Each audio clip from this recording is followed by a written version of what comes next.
Welcome back to Money First.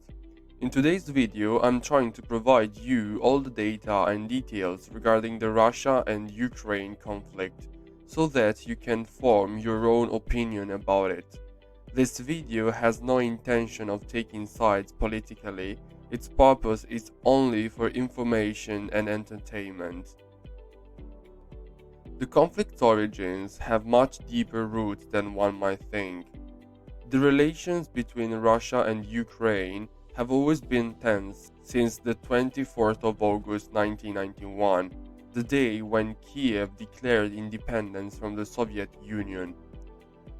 At the end of the year, Gorbachev resigned as head of state, and the Soviet state officially dissolved on the 26th of December. From that moment on, Ukraine has always oscillated between closeness to the Occident and closeness to Russia. This division was reflected in politics and in the population, but the situation remained calm and under control until 2010. In 2010, Viktor Yanukovych was elected president of Ukraine and the government strongly supported Vladimir Putin's Russia. In 2013, Yanukovych, originally from Donetsk, decided to suspend the deep and comprehensive free trade area, an association and free trade agreement with the European Union. The day following the decision, numerous popular uprisings broke out, known as Euromaidan, which spread from the Kiev square to other areas of the country. At least 100 people died during the riots. At the end of February 2014, the Interior Minister Arsen Avakov announced that Yanukovych is wanted and that an arrest warrant has been issued against him. It was then that, in Crimea, a group of rebels stormed the regional parliament, aided by the military, probably Russians. After a referendum won with over 95% of the votes, they proclaimed independence by calling for self-determination and later annexation to Russia, annexation which Moscow immediately recognized but which was never accepted by Kiev and the Occident. Another armed insurrection broke out in Donbass, sparking an ongoing civil war in the Donetsk and Lugansk provinces. Popular republics, in name and symbolism, refer to the Soviet republics. Over the years, the two sides have become more and more politically extreme. Far-right, popular militias have joined the Kiev army. Many far-left militias from all over Europe joined the pro-Russian rebels. Many argue that they are also helped by Moscow, although the Kremlin has always denied it. To date, the conflict has produced at least 14,000 deaths and 730,000 people have been forced to flee their homes. The peace process was entrusted to Normandy format, which involves Russia, Ukraine, France, and Germany. It led to the Minsk agreements signed in 2014 and 2015.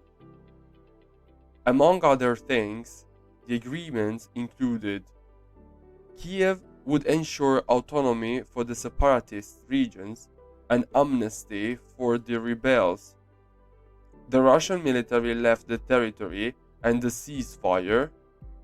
None of the three conditions was met. Over the last few years, there have been many meetings between the various heads of states and Putin. Many statements have been made, but in fact, the situation has not undergone many changes.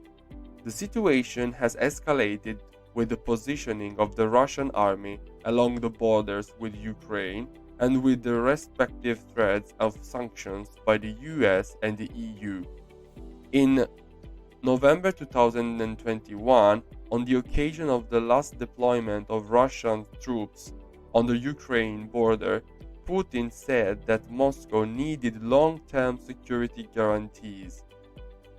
He also accused NATO of provoking greater tensions by supplying lethal weapons to Ukraine and had claimed that the military alliance was waging a campaign of pressure against him. Ukraine's ambition to join NATO is seen by the Kremlin as a potential long-term threat.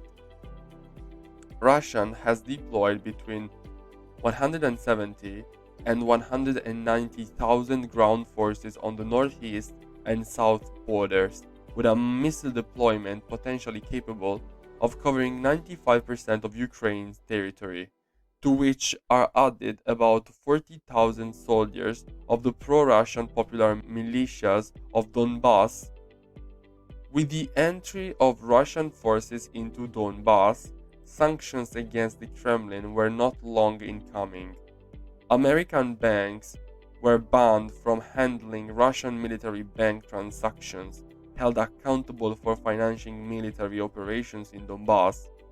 Moscow will not be able to trade new Russian dubbed securities on the European and American financial markets. Russian oligarchs will not be able to access accounts and assets under American jurisdiction. Pro-invasion Russian government members would be banned. On the 24th of February 2022, while the UN Security Council was meeting, Russia began the invasion of Ukraine. The Russian ambassadors of the UN justified the operations under Article 51 of the UN Charter. Putin explained that the offensive is not a war, but a special military operation. Thanks for watching. I hope you appreciate the video. Let me know in the comments below what do you think. Subscribe to support the channel and to stay updated. Don't forget to turn the notification bell on.